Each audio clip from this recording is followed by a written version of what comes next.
Andréane, au podcast MotoX cette semaine, on reçoit le seul Québécois qui a une équipe de course qui va performer dans la série Supercross cet hiver. Et on troque notre casque de moto pour un sombrero.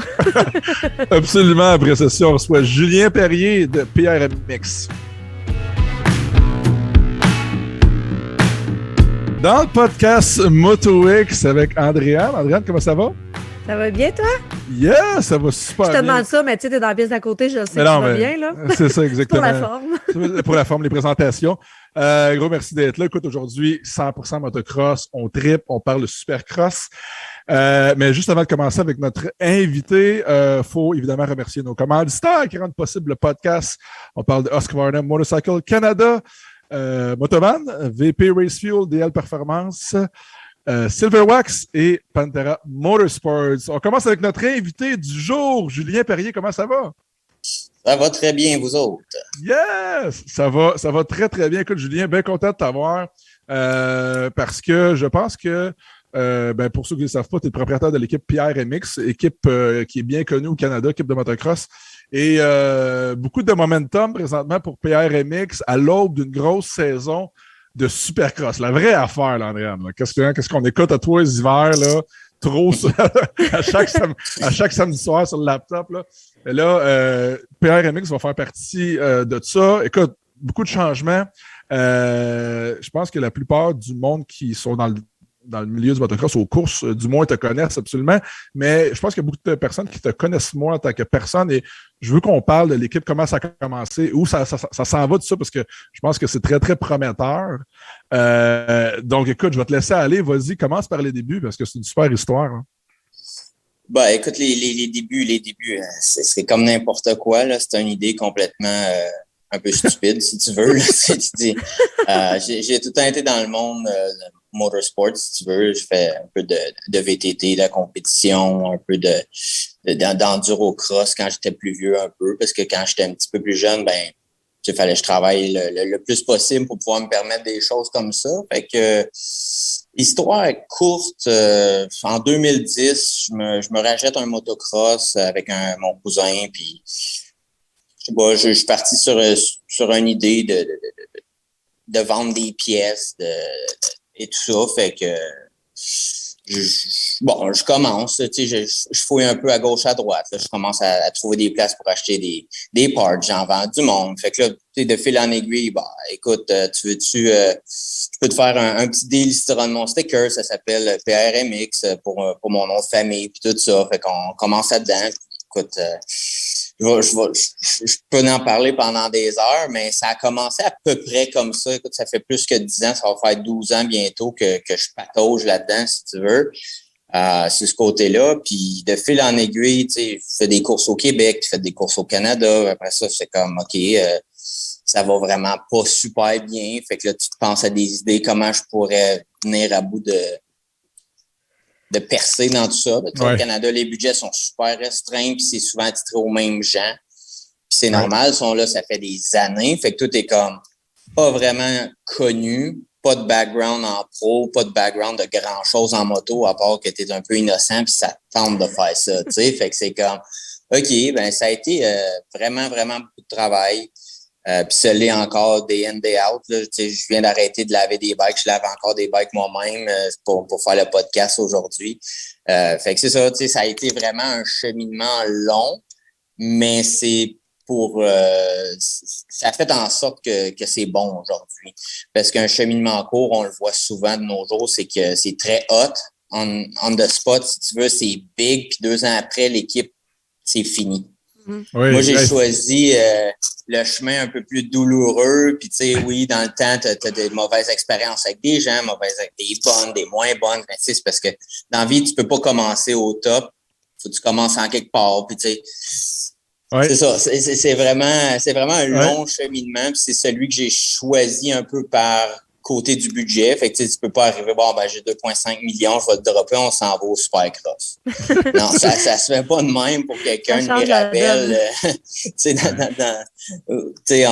On vit super modestement aussi. J'ai eu du bon succès quand même dans mes jobs dans le passé. J'ai travaillé dans l'automobile, j'ai fait de la formation, de choses comme ça. J'ai été capable de me démerder à travers tout ça pour donner chaque dollar que j'avais dans le motocross. C'est comme... c'est très passionné, Sandriane, by the way. Là, l'histoire qu'il raconte là, c'est un vrai passionné. Là. Je vois ça, mais je trouve que ça fait un beau lien avec ce qu'on disait la semaine passée avec Éric Perronard, qui nous disait, dans le fond, qu'un des bons conseils qu'il donnait, c'est pour les gens qui veulent faire carrière, soit dans le monde du motocross ou peu importe, de se concentrer là où on est vraiment bon plutôt que de s'acharner. Tu aurais pu t'acharner à essayer de vivre du motocross en tant que pilote. Je me suis acharné à gauche, à droite, puis éparpillé. Puis à un moment donné, tu comprends que certaines sphères, puis ça vient de ma conjointe beaucoup qui m'a... Ça fait 8 ans qu'on est ensemble, puis tu sais, quand je l'ai rencontré, je suis comme, OK, tu vas comprendre c'est quoi que je fais après une couple d'années, dans le sens que, tu sais, c'est un peu stupide, je dépense tout mon argent là-dedans, puis ça n'est venu qu'elle, elle a fallu qu'elle me donne des coups de main là-dedans. Si c'était pas d'elle, je serais pas ce que je suis aujourd'hui. Fait que, tu sais, chapeau à ma conjointe qui est encore super à mes côtés avec notre fils, tout ça. Fait qu'elle me permet d'être ici aussi dans le sens que oui, absolument. C'est mon plus gros commanditaire émotionnel, support. J'aime ça, mais j'aime ça, commanditaire, pas en termes d'argent, commanditaire émotionnel, en termes aussi, de support. J'adore. Coup de main. Julien, nomme-la, ton plus gros commanditaire, puis ta nomme. C'est ma conjointe. Véronique Lafortune. Véronique Lafortune Racing Team. Ça devrait être ça le nom de l'équipe. À un moment donné, ça l'était. Fait que on remercie énormément tout le monde. Ouais, c'est ça. Est-ce qu'elle te suit pendant la saison de course ou? Oui, en majorité, oui, elle me suit. Elle est designer graphique. Elle peut travailler de partout. Okay. Cool. Fait qu'elle me suit. Comme là, en ce moment, elle est à la maison. Moi, j'étais à l'extérieur, mais je dirais qu'après les fêtes, après Noël, ben, tu sais, on fait nos snowbirds puis on s'en va dans le sud. Là. Fait qu'on passe l'hiver moitié Californie, moitié Floride. Ah, pas facile la vie. Un autre qui passe ses hivers au chaud. Ben, ça a l'air glamour, hein? Ça a l'air glamour. On a passé des hivers dans un sprinter, toutes les deux avec un chien. Fait que c'est comme, regarde, c'est pas si glamour que ça au début. Dis-nous où tu es présentement, parce que tu as l'air dans un spa là, ou une affaire de même, on n'est pas trop sûr. Oui, je suis dans un spa. Je suis dans la salle de conférence qui a l'air d'un spa finlandais à South of the Border, le icon de la 95. Oui! Comme les appelés les chapeaux mexicains. Oui, Pedro Lam, 300 km de pancartes, de fireworks, de tout ce que tu veux. Tout le monde connaît ça. Je vis pratiquement ici. Là. Je vois SOB et MX sur ta casquette. Est-ce qu'il y a une piste de motocross à South of the Border? Oui, il y en a 7. Pour vrai? Wow, il y en a 7, c'est ici. C'est ici qu'on s'entraîne à temps plein. On a le gym. J'ai une shop à moi ici. On a 3 tracks Supercross, des tracks outdoor, des trails, des turn tracks, des sand tracks. Vraiment, là, tu sais, c'est le paradis! Pour le type d'opération que je fais, c'est ça à coche, comme on dit. Là, j'ai tout ce que j'ai besoin. Ça. Je dis ça, je dis rien, là, mais mon chum était comme, ouais, là, mettre en forme la saison prochaine, je sais pas trop, nanana. Hey, on vient de te trouver un spot, Ben, pour te remettre dedans, là. South of the Border. On va mettre M. Hill sur ton cas, là, qui va te fouetter en shape. Wow, très cool. Fait que là c'est ça, de petit à petit, tu as monté ce programme-là, cette équipe-là, puis tu as couru les arènes cross, circuit américain, et là, qu'est-ce qui te fait... pour une entreprise canadienne, québécoise, c'est quoi la motivation? Oui, évidemment, il y a la passion, mais d'aller courir sur le plus gros circuit au monde, le circuit Supercross. Est-ce que toi, tu y vois personnellement une espèce d'investissement, mais où il va y avoir aussi un retour avec pas la visibilité qui va aller avec ça, ou c'est purement par passion? Il y a la passion, puis après ça vient la business. Ouais, c'est ça, exactement. Tu sais, j'ai tout le temps été, depuis des années, je viens en Floride l'hiver, ou tu sais, j'ai des amis en Floride, tout ça. Puis dans les 3-4 dernières années, l'équipe a comme pris énormément d'expansion tout en restant petit. Si tu veux, la visibilité, les contacts dans l'industrie, à l'extérieur de l'industrie, a commencé par me dire, bon, ben, Colin, si je lâche ça tout de suite, j'ai peut-être une bonne opportunité d'en survivre, si tu veux, pour commencer, puis on verra après. Puis écoute, de fil en aiguille, l'année passée, on a eu vraiment la meilleure année qu'on a eue. On a fait, je me rappelle plus combien de mains, comme 80% des main events. On a fini trois top 10 dans 250. 11 mains en 450. Puis, tu sais, c'est vraiment difficile. Là. Les gens sont comme, ah ouais, mais t'as fini 17e en 450. Ouais, mais il y a 22 factory bikes à la ligne au départ. Ah ouais, c'est incroyable. C'est incroyable. Juste c'est de qui participer. tes pilotes? Ben, cette année, j'ai toute une nouvelle gang au complet. Là. L'année passée, tu sais, j'avais un gars comme Kate Clayson qui est venu au Canada courser, Josh Cartwright aussi. Tu sais, j'avais Devin Simonson, Luke Neese, Dakota Alex, mais Alex il s'est blessé. J'ai eu Chase Markey qui a remplacé un gars de la France, Ludovic Maclair. Écoute, c'est fou à cette heure. Je comprends toujours pas à 100% comment ça je suis rendu là, mais je commence à l'assimiler de plus en plus.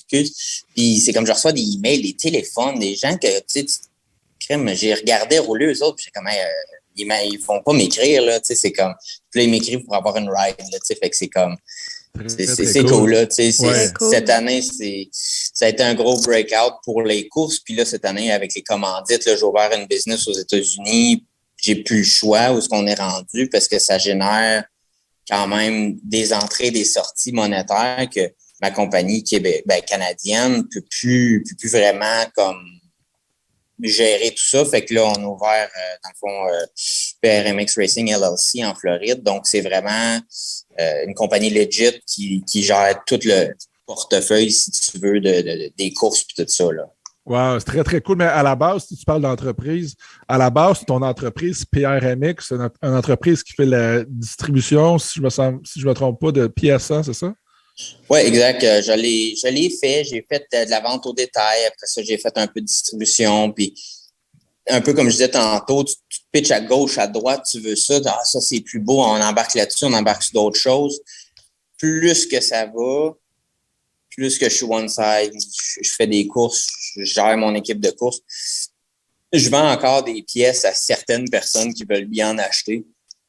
Parce que je suis très spécifique à mes produits. Donc, tu sais, je distribue 3-4 produits au Canada, puis j'en veux pas 30. Tu sais, je le fais parce que c'est des gens qui ont une connexion personnelle à travers les courses, à travers les années. Puis, tu sais, c'est super parfait comme ça. Puis, moi, c'est rendu que ça me convient. Puis, l'effort va être encore plus sur l'équipe de course avec les années à venir. Là. Comment je vois ça aller, c'est comme ça. C'est parce que c'est le temps qui manque aussi, puis tu sais, tu peux pas te diviser en deux. Étant l'hiver aux États-Unis avec ton équipe, ben pendant ce temps-là, c'est plus difficile, j'imagine, de gérer le côté vente de pièces ici au Canada. Oui, exactement. Puis c'est vraiment quelque chose que l'équipe de course, c'est vraiment quelque chose qui me passionne à 100%. Puis encore là, tu sais, j'ai une famille aussi, fait que je veux voir ma famille. Tu sais, là, je suis toute seule, je m'ennuie de mon fils, je m'ennuie de ma femme, je m'ennuie de mes parents, puis tout ça, je les vois quasiment tous les jours quand je suis à la maison. Mais là, c'est comme, OK, Ouais. là, je travaille, puis ils demandent, ah ouais, t'es bien, t'es au chaud, nanana. Oui, il y a des journées qui fait très chaud, il y a des journées que oui, je peux aller dans la piscine ou quoi que ce soit, mais c'est comme à 9h30 du soir quand je suis le bord de tomber endormi, là, tu sais, fait que c'est vraiment énormément de travail. Encore une fois, on l'entend beaucoup à maison, puis ici, c'est le même problème d'avoir des employés ou des sous-contractants, si tu veux, parce que moi, c'est des sous-contractants qui travaillent pour la business. Des mécanos, des choses comme ça, c'est pratiquement pas impossible, mais pratiquement impossible à trouver parce que c'est soit qu'ils veulent un salaire de fou ou sont encore payés pour rester à la maison. Fait que c'est comme, je vais rester à la maison tant qu'à ça, tu sais. Fait que, on s'entend que nos journées ici, ça commence à 7h30, 8h le matin, puis des fois, on est dans le shop jusqu'à 11h le soir parce que on a une roue qui a craqué ou on a quoi qui a fucké. Fait que là, faut rebuild parce que les gars, ils roulent le lendemain.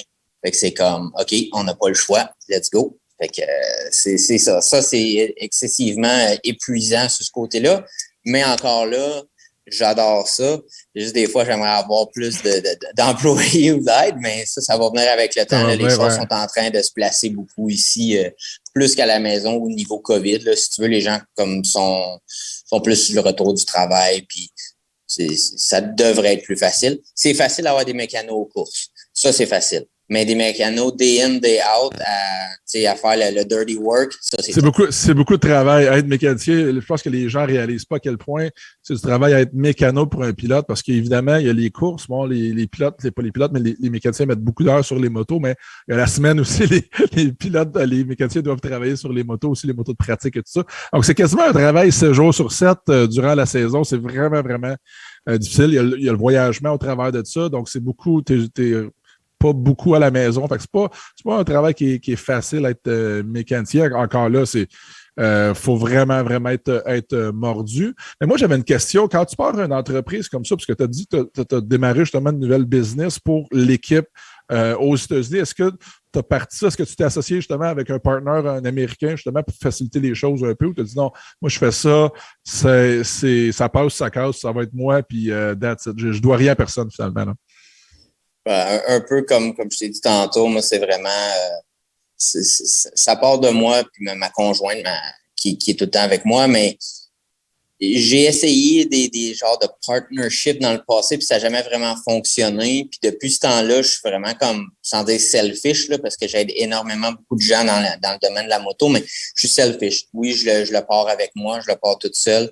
Je suis allé avec un avocate en immigration qui est de la Floride, qui m'a aidé.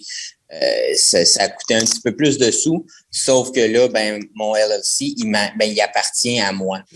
Okay. J'ai pas de compte à rendre à personne ou quoi que ce soit. C'est vraiment plus compliqué, plus long. J'imagine, oui, parce que en étant canadien, j'imagine que ça doit pas être simple. Là. Non, c'est pas simple. La compagnie est fondée, est existante, les taxes sont existantes, tout ça. Je suis encore en train de travailler sur mon visa E2. C'est excessivement long, c'est des rencontres, c'est des papiers qui te font remplir 42 questions, des mêmes questions, modifiées un peu. Fait que c'est comme, OK, moi, je suis pas le meilleur au monde en paperasse, si tu veux. Je suis bon pour le marketing, je suis bon pour vendre de la pub, des affaires de même. Mais côté papier, c'est quand même compliqué. Puis c'est pour ça que j'ai pris Lauren, la madame qui m'a aidé à travers tout ça, puis encore là, elle m'a aidé cette semaine pour d'autres papiers. T'as pas le choix. Si tu penses que c'est facile d'avoir un E2, d'ouvrir une business aux États-Unis, c'est vraiment difficile, à moins que tu sois multimillionnaire, puis que tu droppes du cash à quelqu'un. Occupe-toi-en de A à Z, dans 3 mois, ça va être fait. Mais ça te prend-tu genre une green card ou tu as un permis de travail, un visa? C'est ça. Au niveau de la paperasse, toi, personnel? Moi, perso, en ce moment... as-tu des dates limites, mettons, de retour ici au Canada? En ce moment, je suis encore là-dessus, oui. Je suis encore sur des dates in and out mais tu sais, j'ai aussi la chance, j'ai une autre entreprise chez nous, puis je fais un petit peu de transport, fait que je peux, mettons, aller porter une moto en Floride, puis tu sais, peut-être passer 2 semaines ici, tu sais, fait que on le fait un peu comme ça, de in and out, mais dans le sens que le E2, c'est vraiment ça que je suis en train de travailler pour avoir. Ça me donne vraiment l'entrée-sortie. Je peux passer 6 mois, 7 mois, 8 mois ici, revenir, retourner. C'est vraiment ça que je suis en train de travailler là-dessus. C'est presque terminé. C'est cool de voir, tu sais, l'envers de la médaille parce que, bon, ça a l'air super glamour, là. Moi, j'ai une équipe de course, puis on fait les supercross américains, puis, tu sais, on est en Floride, en Californie. Mais, tu sais, c'est ça, c'est tout ce que les gens ne savent pas et ne se doutent pas aussi. Tu sais, c'est ça. C'est pas juste tout le temps reluisant, là. Tu sais, il y a beaucoup de travail, beaucoup de sacrifices, puis beaucoup de paperasse, puis des trucs un peu plus complexes en arrière de ça. Fait que c'est cool de... Pas que ça brise le rêve, mais ça ramène un petit peu les ça ramène à la réalité. C'est ça. Dans le sens que je pense pas que c'est tout le monde qui aurait descendu en Californie pendant 4 ans avec un Sprinter à 2000$, tout rouillé, puis essayer de te rendre, puis être pris sur le bord de l'autoroute 40 en Arizona ou quelque chose comme ça, où ce qui fait soit ultra chaud, là, t'arrives dans le coin de New York, fait ultra froid, t'as un alternateur qui pète, tu sors ton coffre à outils, ta femme, elle marche 3 kilomètres jusqu'au autopart.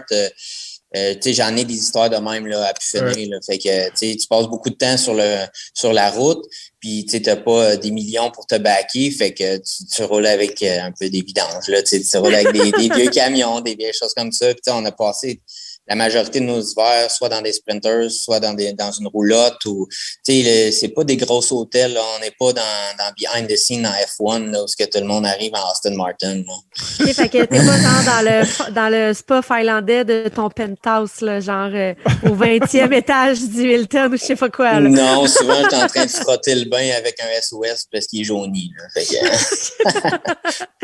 Comme l'image. Faut que tu trouves des SOS dans tes valises. Là. Ouais, c'est ça. Ça dit tout. C'est ça, c'est des SOS qui ont peut-être servi au Bessic comme le jour avant à frotter les roues des bikes. Mais après ça... Ils sont encore bons. C'est ça. Exactement. On récupère, on a été tellement green. Pas de budget pour en racheter. Ouais. Mais là, Julien, tu me parles de la saison 2002 parce que là, tu vas. Le plan, c'est 2022. C'est ça, c'est ça, j'ai dit, 2022? T'as dit 2002. 2002, mais j'avais compris. Juste 2002! Ouais, 2002, ça fait longtemps. Le stade olympique 2002. Ouais, c'est ça. Non, 2022, c'est quoi le plan pour l'équipe PRMX? C'est-tu de courir l'hiver aux États-Unis et l'été de revenir au Canada pour les nationaux? Le plan, oui, c'est vraiment 100% focus Supercross américain. Ouais. East-West, puis 450 aussi. OK. C'est vraiment ça le focus en ce moment. On est toujours en train de savoir c'est quoi qui va se passer au Canada avec le Triple Crown. Il est supposé d'avoir une série. On n'a toujours pas de schedule de sortie. Ça fait vraiment compliqué quand que moi, j'ai pas un horaire sorti pour mes commanditaires. Dire on s'en va là, là, là, là. Ouais. Telle ville peut t'apporter tant, tu sais. Ouais. On n'a rien de sorti encore. On arrive au mois de décembre, on n'a toujours pas d'horaire pour l'été prochain. Fait que on va voir pour l'été avec qu'est-ce qui va se passer, dans le sens que j'ai des obligations commanditaires. Faut que je course l'été, que ce soit au Canada ou aux États-Unis. Mais c'est sûr, préférablement au Canada pour moi, ma famille, tout ça, c'est plus facile parce qu'on est à la maison tout l'été. Sur ce côté-là. Mais rendu là, s'ils sortent rien, ou s'il n'y aura pas de TV package ou pas d'activation dans les puits, des choses comme ça, mais les commanditaires, eux autres, sont là pour ça, sont là pour promouvoir, donner des flyers, donner des crédits de pièces, mettons, avec Partzilla ou des choses comme ça. Si on n'a pas ça, il va falloir aller à une place qu'on peut promouvoir. OK.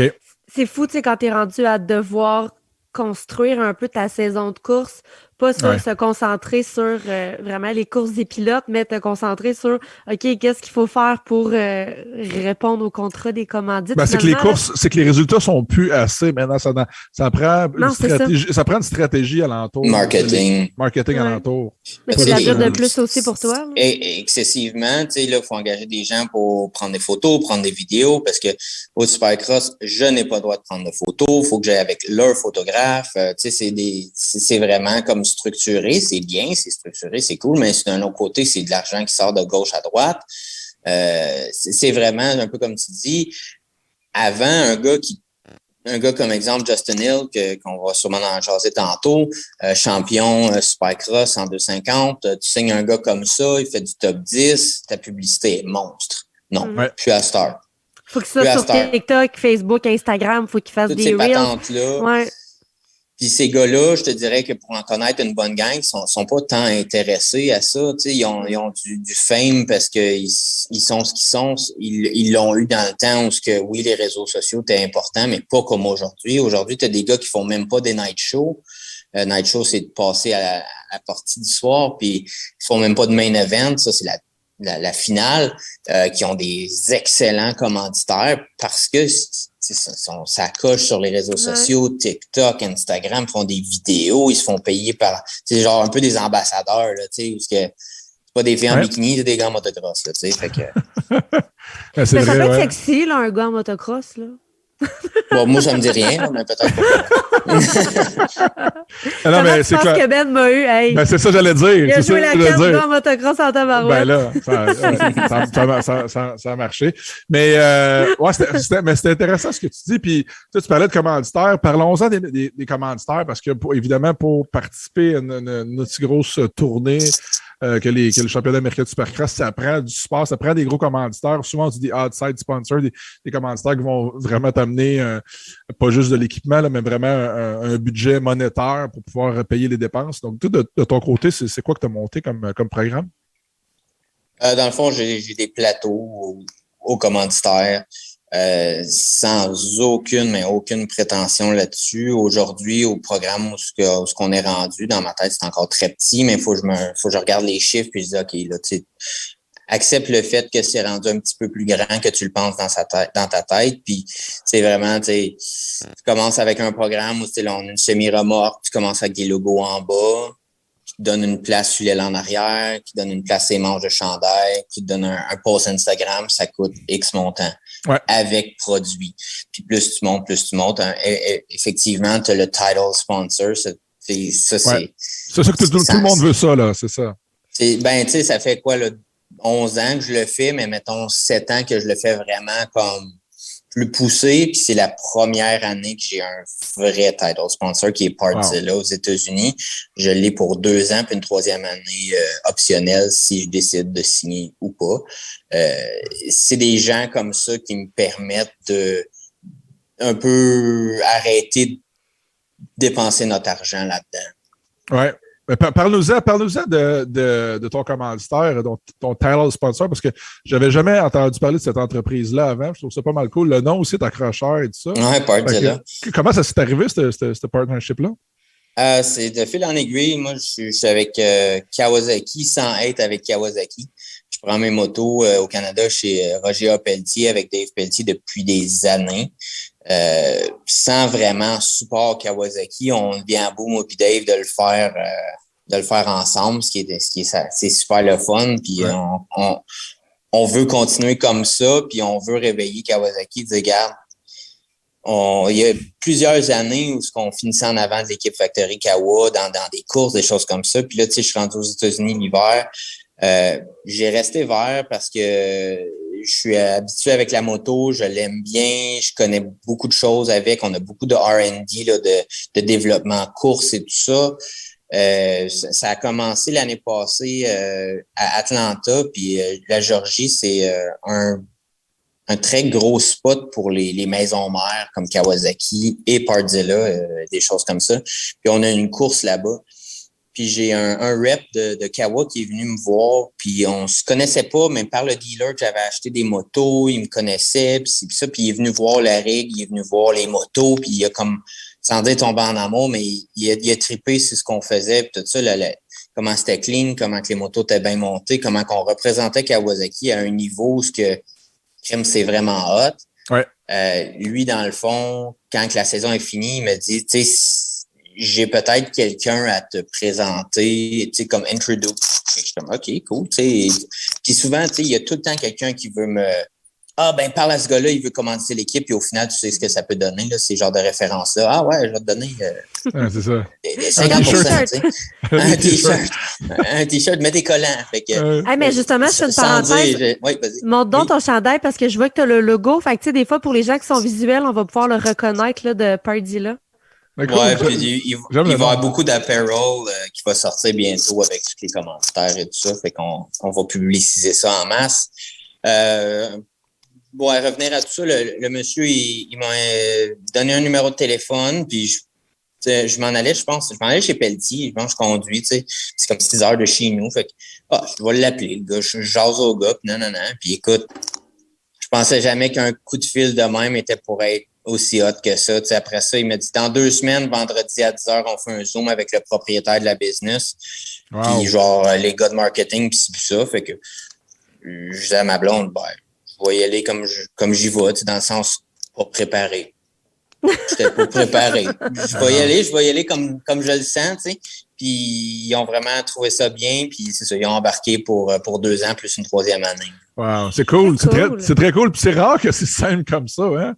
Souvent, c'est comme ça finit plus de finir. Ben, c'est ça. C'est simple, là, mais ça a pris 12 ans pour que j'en ai un simple. Tu sais, c'est comme... Ouais. Ben oui, Est-ce que ça ça change la game, tu sais, outre du niveau monétaire? Tu sais, mettons, dans les puits, est-ce que ça change la game d'avoir un gros commanditaire comme ça, tu sais? Puis j'en parle souvent, là, moi, j'ai fait du passage artistique longtemps, puis, tu sais, pendant les warm-up, les échauffements, pendant qu'on était dans les chambres, tu sais, c'est niaiseux, là, parenthèse que je vais faire, là, mais nous, mettons, c'était au niveau de la robe. Tu sais, la robe, la fille qui avait vraiment une belle robe ou qu'elle avait son jacket de l'équipe du Québec, ben là, tu sais, on savait qu'elle était hot. Look good, feel good. Ouais, c'est ça. Est-ce qu'il y a ça aussi dans le monde? Tu sais, là, j'imagine que tu peux pas me dire que tu vois la différence vu que la saison commence là, mais tu sais, non, t'es arrivé puis bang, t'es brandé, tu sais. C'est sûr. Écoute, que ce soit moi ou quelqu'un d'autre, il y a tout le temps quelqu'un qui est plus gros que toi de toute façon, mais pareil, quand tu arrives avec un 53 pieds wrappé au détail près avec les mags noirs, le gros awning avec les logos dessus, les toolbox qui sont verts, qui vont avec les bikes, les noms des... Tu sais, t'arrives là, t'es comme... Tassez-vous est cassé, tu sais, dans le sens que... Puis là, t'es toute fière, t'as le chest gonflé, puis là, t'as Factory Kawi qui se parque en avant de toi, bah là, ta bulle est complètement pétée. Là, t'es un pauvre à nouveau. Fait que, oui, c'est look good, feel good. Des commentaires comme ça vont aider sur ce côté-là et vont aider à aller chercher des pilotes au calibre. C'est ça, mais aux États-Unis, quand t'es parqué à côté de Factory Kawa, ouais, t'as peut-être l'air un peu pic-pic, mais t'arrives, par exemple, au Québec avec ton setup, puis au Canada. Ça, c'est un autre game, là. Ben oui. Oui, mais tu sais, au Canada, mettons, au National, je me parque à côté de n'importe qui, puis ça coche, là. Je ne l'amène pas au Challenge Québec non plus, là, tu sais. Non plus, ça fait un petit peu trop, là. Ça me coûte 800$ de gaz pour aller au Challenge, là, tu sais. On va prendre le 6-12 puis le pick-up, là. Hey, mais moi, j'ai une idée. Je pense que c'est le 40e anniversaire de l'Aranocross de Rivière-du-Loup l'an prochain. Ça pourrait être une belle opportunité. C'est sûr, je l'amène, j'ai pas le choix parce que je vais avoir à peu près 12 pilotes qui vont être là-bas. Fait que j'ai comme pas le choix. Faut tout transporter, ce beau monde-là.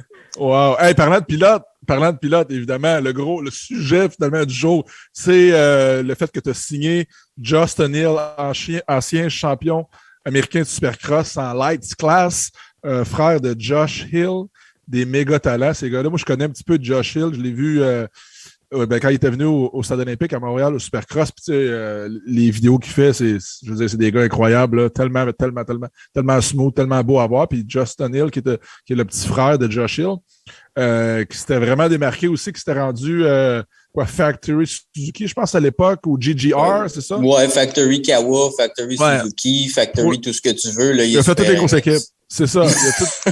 Il a tout fait les grosses équipes. Ça veut dire que le jeune a beaucoup de potentiel, évidemment, avec Mitch Payton, avec Pro Circuit, tout ça. Et là, c'est quoi qui t'est arrivé? Parce qu'on l'a perdu de vue un petit peu pendant quoi? 1 an de temps, je pense qu'il n'était pas présent. Ouais, il a pris une année off de fil en aiguille. Écoute, je rentrais pas dans tous les détails parce que je sais toute l'histoire. Puis c'est pas nécessairement qu'il voulait prendre une année off. Tout a fait en sorte qu'il a pris une année off. On sait très bien avec Motoconcept l'année précédente, l'année avant qu'ils prennent off. Pour ceux qui connaissent un peu l'industrie, qui connaissent Tony Alessi, c'est Tony Alessi. Hein. Fait que c'est le père de Mike. Un peu de bisbille dans tout ça, si tu veux. Des choses qui changent dernière minute. Il y a tellement pas de bonne réputation, Tony. Mais il est super fin, Tony. Je m'entends très bien avec, sauf que il y a tout le temps une histoire comme ça. Il y a sûrement plein d'histoires sur moi aussi, mais on est rendu qu'on s'en fout. Je pense pas mais pas comme Tony, non. Ça, c'est sûr, mais ça va peut-être avec les années. Tu sais. Non, mais c'est ça, quand ils sont arrivés où il y avait le COVID, ils ont eu un ordre de vendre toutes les bikes. Ah ouais? Ouais, de Honda. Fait que Justin sont arrivés parce qu'on pensait pas finir la saison. Finalement, on l'a fini à Salt Lake pendant 1 mois et demi. Ouais. Tous les gars de MCR, ils n'ont pas pratiqué pendant tout ce temps-là. Okay. Fait que ça laisse un petit goût amer. Quand il est venu pour signer son contrat pour l'année qu'il a pris off, il a eu sa petite fille. Donc, la journée que sa femme allait accoucher, le lendemain, Tony l'a obligé de prendre l'avion pour aller faire du testing. Lui, il a dit, ça te dérange-tu que j'y aille dans 3-4 jours? Là, en tout cas, je te laisse imaginer le reste, là. Moi, je l'aime pas, Tony, de demander ça, là. J'aurais dit ma façon de passer du lit d'hôpital. Ouais, c'est ça. Non, mais c'est parce que dans le monde où ce qu'on est, c'est drôle à dire. Je prends pas sa défense à Tony, mais des fois, on a des plages horaires où ce que tu as vraiment besoin de ces 2 jours-là, puis c'est comme, OK, les gars, on n'a pas le choix, mais tu sais, ça, on s'entend là, c'est la naissance de ton premier enfant, fait que, en tout cas, fait que c'est des choses comme ça qui sont arrivées, qui a fait comme, OK, sais-tu quoi, ça marche pas cette année, je vais prendre off. Tu sais, comme ça, c'est arrivé son année sabbatique, si tu veux. Il avait pas annoncé officiellement sa retraite, mais tout le monde pensait parce qu'il avait commencé comme shérif ou député, quelque chose comme ça dans son coin de pays puis tout ça. Ça ferait une série Netflix, ça me semble, Adrien. On va faire quelque chose, vous allez voir bientôt un genre de petit film de 30 minutes mettant en vedette M. Hill et son retour. Donc, on est en train de préparer ça. Tellement. Fait que là, c'est pas Netflix, là, mais ça va être... je sais pas, là, YouTube. Ouais, c'est ça. Mais, fait que là, écoute, à quoi, c'est quoi tes attentes? Tes attentes avec ce pilote-là, parce que c'est de loin le plus gros nom que tu as eu dans l'équipe et tout ça, là. Ouais. Fait que c'est quoi tes attentes pour 2022? Mes attentes, dans le fond, sans dire... Est-ce qu'il court en 2,50 ou 4,50, premièrement? 4,50. 4,50, puis notre off-season va excessivement bien avec les produits qu'on teste, tout ça. J'ai jamais eu quelqu'un qui passe au travers des pièces de même. Ah ouais? J'ai des choses que je découvre, je suis comme, pourquoi? Puis on a fait 2 jours là-dessus, tu sais. Mais ça fait partie de la game, c'est cool, ça me tient...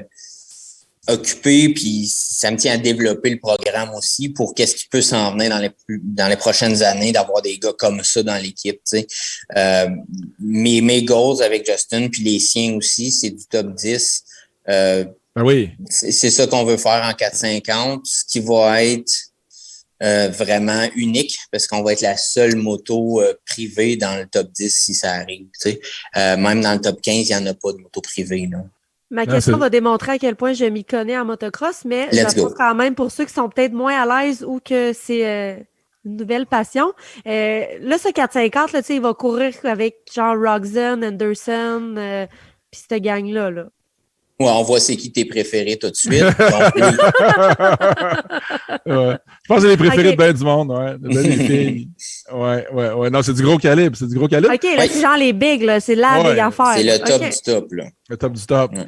Et si je me souviens bien, Julien, la dernière saison qu'il avait faite, justement, Hill, il y avait eu des très bons résultats, il me semble, à 450, là. Oui, très, très bon. Je pense qu'il y a eu comme 7 ou 8 top 10. Oui. Donc, on veut se tenir là. Regarde, on va faire tout ce qu'on peut pour le supporter, puis lui, pour rester en forme. Puis écoute, c'est une soirée magique, tout va bien, on va peut-être avoir un podium. Tu sais. Imagine. Ça serait malade. C'est pas impossible avec ce gars-là, c'est ça qui est le pire, tu sais. Ça va me ruiner en bonus, mais c'est une bonne chose. Ouais, c'est ça, parce que c'est ça exactement, parce que là, faut que tu parles de ça, là. Les pilotes ont des bonus à la performance, ça. De l'équipe de course? Oui. De l'équipe, des commanditaires, de gauche à droite. Mais j'imagine que toi, t'es gagnant par après, tu sais, si t'es un pilote qui se classe comme ça. Oui, je suis gagnant en publicité, je suis gagnant en notoriété, je suis gagnant pour l'année d'après. C'est ça, un investissement. C'est un investissement. Sur le coup, c'est comme acheter une maison, là, parce que tu mets de l'argent sur quelque chose, puis un beau char. T'espères que le marché va pas planter. Fait que c'est ça. Ah, mais c'est weird quand même parce que tu veux, mais en même temps, ça fait un trou dans le portefeuille. Fait que c'est comme un drôle de feeling. C'est même pas en arrière de la pensée. Je pense que si on finirait sur le podium, peu importe la marche, je suis pas quelqu'un qui est très émotif dans la vie de toute façon. Mais là, je pense que je le serais, dans le sens que c'est sans dire que c'est impossible, mais ça serait comme le top, là. Oui, c'est sûr. Et là, est-ce que tu vas amener Justin Hill au Canada l'été prochain? C'est pas dans les plans. C'est pas dans les plans. Lui, il est signé Supercross seulement. Je dis pas qu'on l'amènera pas à Rivière-du-Loup, mettons. Ça serait malade. Avec la grosse rig.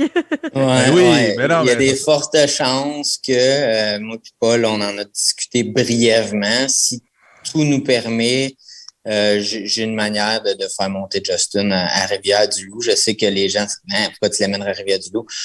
Paul, c'est un de mes supporters depuis plusieurs années. On fait la course ensemble depuis plusieurs années. Je l'amènerais juste pour donner vraiment un show là-bas. Ça serait malade. Peut-être, écoute, Jean-Nicolas, il était ici du challenge, puis on peut-tu l'amener faire une course de challenge?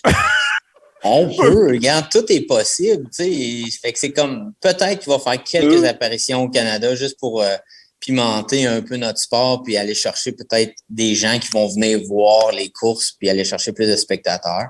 Si on peut le faire, on va le faire, tu sais. Ça serait cool de l'avoir une couple de fois avec nous autres. D'après moi, si tu fais un Challenge Québec avec Justin Hill, c'est notre ami Daniel Thibault va vouloir l'avoir. Ouais, ça se peut, il n'y a pas trop. Mais tu sais, genre, je fais quelque chose vraiment comme un peu weird, genre de le mettre sur un 125 ou quelque chose comme ça. Tu sais, vraiment juste pour qu'il ait s'amuser. Puis, tu sais, on s'entend, là, lui, s'il veut gagner, il va gagner, mais dans le sens que il peut juste aller faire des whips, des gros jumps avec un 125 puis tenir ça dans le fond, là, tu sais. Fait que ça donnera un bon show. Il y a Kevin Benoît qui a fait ça l'été passé à Deschambault, justement, au National. Il y a une classe maintenant qui est 2 temps, puis il a couru Premix 125, je pense. Puis il a couru dans la classe. Il a mené, d'ailleurs, il a failli gagner. Mais wow, très, très cool, pareil. C'est bon projet. Oui, Andréane, je pense que tu vas regarder les Supercross un petit peu plus attentivement. Mais non, mais c'est le fun quand on connaît quelqu'un, oui. vrai, tu sais, puis peu c'est ça importe qui manque depuis des années. Il y a de moins en moins de Québécois, on dirait, qui vont affronter les Américains, ces trucs-là. Mais sans être un pilote québécois, de savoir que c'est un Québécois qui est derrière l'équipe, je trouve que ça donne une raison de plus de regarder le Supercross puis de les regarder de façon plus attentivement parce que il y a plus d'intérêt, on se sent un peu plus concerné. Là. Puis là, en plus qu'on se parle, là, je vais pouvoir dire « Hey, je le connais, lui! » Alors, c'est sûr que c'est cool, là. Mais j'essaie tout le temps d'en amener des Canadiens ou des Québécois aux courses. C'est juste pas évident. C'est rendu c'est plus une business que juste pour le fun à Star. Fait que c'est sûr que le choix que je prends au niveau des pilotes cette année, j'ai un pilote canadien de l'Ouest, Julian Benek. Lui, il va faire les Supercross avec nous autres. Julian vient d'avoir 17 ans. Gars de top 5 national canadien cette année, top 6 dans ces eaux-là. Lui, j'ai l'espoir, je l'ai signé pour 2 ans, de pouvoir le former comme un Canadien qui va être vraiment orienté vers le sud le plus possible. Encore cette année, un gars comme Guillaume Saint-Cyr, que tu as déjà eu dans ton podcast, je suis sûr. Guillaume, je l'ai déjà commandité dans le passé. Je le vois toutes les fins de semaine aux courses. Cette année, je l'ai, sans dire, pas apporté ici. Je lui ai donné l'opportunité de venir s'entraîner avec nous autres ici à South of the Border. Il est ici. On se parle à tous les jours s'il a besoin d'un coup de main avec sa machine, quoi que ce soit. Tu sais, je ne le commandite pas. Il y a ses commanditaires. Tout le monde fait le bon job avec lui. Mais tu sais, s'il a besoin d'aide, il ne gêne pas pour venir me voir. Là, fait que, cool. On essaie d'aider le plus de gens possible sans être comme overload. Là, mais là, j'ai Malia Garand qui est notre nouvelle pilote en femme. Elle est venue ici un peu faire de testing. Là, elle est au Minios. On va faire le national féminin avec Malia aussi. Donc, j'essaie de garder un pied dans la porte, si tu veux, avec des Canadiens québécois. Mais c'est quand même difficile parce qu'on les top au Canada sont tous sur les rides canadiennes. Fait que c'est comme... Je n'irais pas demander à Dylan Wright « Hey, viens-t'en en Supercross », il ne veut pas en faire. Mais on en pas qu'il veut avec... pas, mais c'est comme... Ça a changé, c'est ça. Je sais pas ce que tu en penses, Julien. Avec qui qu'on en parlait, justement, pas long, que les pilotes étaient plus frileux d'aller à l'extérieur, que ce soit en Europe ou que ce soit aux États-Unis, puis qui restait comme au Canada pour une question monétaire, entre autres. Là. C'est une question de confort. Ouais, parce que ça a changé parce qu'avant, on recule, il y a peut-être, écoute, on va sonner comme des vieux rabat-joie, mais tu sais, 15, 20 ans. Non, mais tu sais, les Carvin-Court, Jean-Sébastien Roy, Ross Peterson, Blair Morgan, tous ces gars-là, me semble que c'est la mentalité n'est pas la même. Puis, tu sais, le sport, évidemment, a évolué, a changé. Mais il me semble qu'il y avait le thinking, c'était de faire le plus de courses possible durant une année, tu sais. Pour ramasser le plus de bourses possible aussi, promouvoir tes commanditaires, parce qu'à cette heure, comme on l'a dit tantôt, hein, on va se répéter, à cette heure, les réseaux sociaux font à peu près toute la job, tu sais. Fait qu'avant, la seule manière de promouvoir qui que t'es, c'est d'aller courser. Ouais, que ce soit dans le district 51 à New York ou en Ontario, ou même venir faire les mini-hills, les winter hams, des choses comme ça. Le monde se déplaçait beaucoup plus. À cette heure, ils sont plus focus. OK, on s'en va au training facility l'hiver, puis on fait nos courses l'été. Ouais. C'est vrai. Je pense que le championnat canadien aussi a changé et est rendu plus important. Les gars se préparent vraiment plus spécifiquement, un peu comme en Europe, finalement, comme le championnat du monde. Ils se préparent vraiment en conséquence de participer au championnat canadien versus aller faire un supercross par-ci, une arena cross par-là, mélanger un peu tout ça. Je pense que le focus est rendu un petit peu plus élevé, puis justement vers la série qui importe pour les Canadiens, qui est le championnat, le Triple Crown, finalement. Donc, je pense que ça, c'est une chose qu'on a changé, mais on parlait avec Jean-Sébastien, Andréane, je ne sais pas si tu t'en rappelles, puis il nous avait dit qu'un de ses records, je pense, c'était 52 week-ends de course dans l'année. Oui, ils avaient tout fait. Ouais, une affaire comme ça. Il courait au Canada l'été ou aux États-Unis à l'époque, puis l'hiver, l'automne en Europe, puis l'hiver, les supercross américains. Puis il avait fait presque chaque week-end aux courses, finalement. Là, donc, Moi, j'ai une question, Julien. Je suis curieuse de savoir où tu te vois, où c'est quoi tes objectifs pour ton équipe dans 5 ans, mettons. Je pourrais pas dire dans 5 ans, parce que j'espère que ça va pas prendre 5 ans. Mon but dans ultime, 3 ans, mettons. Ouais, mon but ultime, c'est de ramasser, dans le fond, que mon équipe devienne une équipe factory. Puis comment qu'on fait pour qu'une équipe devienne factory? Ça prend quoi? Mais on prend l'exemple de Star Racing Yamaha aux États-Unis, qui était un peu comme une équipe, sans dire comme la mienne, je veux pas me comparer à eux, parce que c'est une des forces aux États-Unis, mais ils ont commencé avec pas de support directement des manufacturiers, des choses comme ça. Puis aujourd'hui, c'est l'équipe la plus dominante pour Yamaha, exemple. Ça va être de continuer à faire ce qu'on fait, puis de montrer la longévité dans le sport, c'est très important. Au niveau des commanditaires, au niveau des manufacturiers, dans le sens que je te dis pas que Kawa va jamais me donner quelque chose, mais il y a des nouveaux manufacturiers qui vont embarquer, des choses comme ça. Puis je le vois tranquillement pas vite que les gens nous remarquent un peu plus. Donc, c'est sûr qu'en ayant Justin Hill sur le programme, ça va donner encore plus de spotlight sur l'équipe. Donc, tu sais, regarde, je lance des noms comme ça. Il y a Triomphe qui s'en vient comme... C'est vrai, avec Carmichael, hein? Ouais, avec Carmichael. Il y a Beta qui s'en vient aussi, là, sont déjà en MXGP. Puis, tu sais, t'as Gas, des choses comme ça qui... Il va avoir, sans dire que je vais le voir... Cherco, non, ils font pas de motocross encore. Mais c'est vraiment... Ouais. Endurocross, ouais. Dans le fond, ça prend l'appui d'un manufacturier. Là. Okay. Oui, parce que là, vient l'argent du manufacturier, vient les budgets, vient les pièces que Ben, tu peux me backer là-dessus. Il y a des pièces que personne ne peut avoir. Quand je dis personne, c'est personne qui vient du manufacturier. Okay. Donc, si je regarde avec une Kawa de 50, quoi que ce soit, quand je parle à Mitch Payton de transmission, il n'y a aucune idée de quoi je parle parce qu'ils n'ont même pas de transmission d'origine dans le moto. C'est des transmissions Works. Du fait custom, sur mesure, 3 vitesses. Nous autres, on a 5. Ils n'ont pas de première. T'as peu. Ils ont 3 vitesses. Il y a certaines motos, oui, surtout en MXGP, mettons les Kawa, des choses comme ça, ils ont 2, 3, 4. Ben voyons donc. Ah, ouais. 2 pour le départ, puis d'un coin serré. 3, c'est pratiquement la vitesse de croisière partout. 4e vitesse. Fait que tu sais, mettons, tu te dis, crème, j'ai du bon HP dans mon bike, ça tire bien. Mais pourquoi que aussitôt je chiffre la 3, lui, mais tu sais. Ouais, c'est ça. Il n'y a pas besoin de shifter. Il n'y a pas besoin de shifter, il reste en 3. Wow, je savais pas ça. Hey, c'était vraiment intéressant. C'est des transmissions Works. Puis j'avais demandé pour le plaisir de ma satisfaction personnelle à Mitch Payton combien une transmission? Combien ça coûte? Ouais. Combien ça coûte?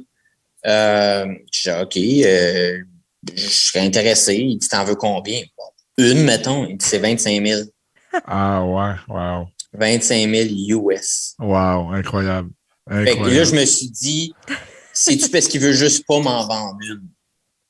Mais tu sais, avoir ben de l'argent, puis dire, bah, je m'en fous, je vais t'en prendre 5. Juste pour le fun, s'il va vraiment me les vendre ou s'il va faire comme, OK, non. Mais tu sais, je pense qu'à ce niveau-là, il les vendrait même pas.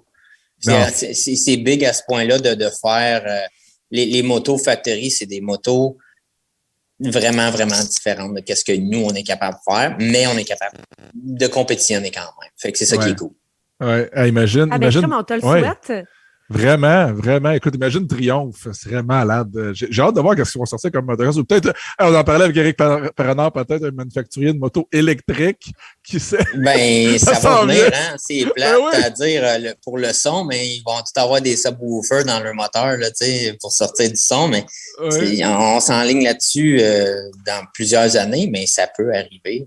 Pour l'instant, on focus sur les motos à essence. Ouais, wow. Julien Perrier, écoute, un gros merci d'avoir été là. Ça commence quand la saison qu'on met ça dans notre agenda et qu'on te regarde, ta gang, là? Ouais, on commence, si je ne m'abuse, le 8 janvier en Californie à Anaheim One. Yes! OK, ça va s'en venir vite. Absolument. Ouais, ça s'en vient beaucoup vite, si tu veux. Chaque jour est important. Très. Le stade, pour ceux, moi j'ai déjà été au stade de Nîmes, pour ceux qui ont déjà été, c'est un stade